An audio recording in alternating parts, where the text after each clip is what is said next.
My name is Linda Fairstein, and the new book is Silent Mercy. In Silent Mercy, Alex Cooper responds to a homicide on the first page. It involves a young woman whose body is found on the steps of Mount Nebo, a great Baptist church in Harlem. So she and Mike Chapman have to figure whether that place, the steps of that church, had something to do with why the body was deposited there. Does religion play a role in this?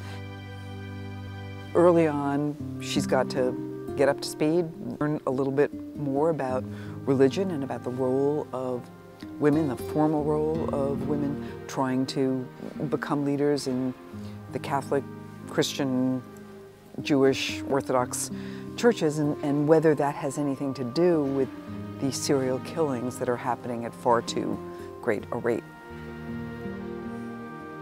One of the great delights about doing the research for these books is how much I learn in the process and what I find out from people who want to be helpful. I was in one of my favorite restaurants, Rayo's, talking to Frankie Pellegrino, the actor and owner, who said, "What are you doing next?" And I said, "Religious institutions." He said, "Do you know Old St. Patrick's Cathedral?" I thought he was just talking about St. Patrick's Cathedral on Fifth Avenue, which everybody knows, and it is old. And he said, no, there's really a 200-year-old cathedral, which was the first cathedral of the Archdiocese of New York, built in 1809. It turned out to be 10 blocks from the place where I worked for 30 years, where Alex Cooper still works in the courthouse. Came down here, the doors were open, it was a glorious spring day, and I walked inside, and indeed, there is this magnificent cathedral.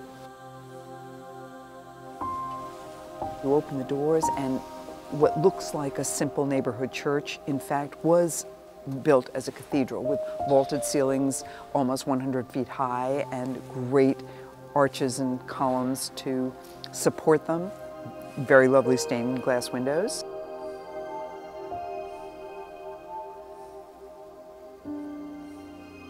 We're here in the very early 19th century graveyard of Old St. Patrick's Cathedral. Many prominent New Yorkers are buried here who were parishioners at the church. Also plays a very important role in Silent Mercy. The killer has chosen religious institutions that connect to his victims, and he leaves his bodies in sacred places that are supposed to be a clue to why he's committing these devastating crimes.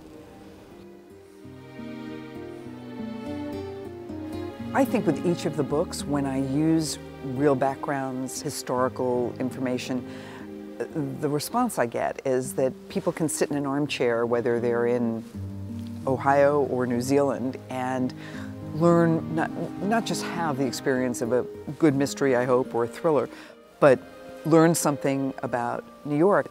To be in this church that's 200 years old and was the center of Catholic life in this city for more than 50 years, and you certainly can come knock on the door and have a seat and give it some thought while you're in New York.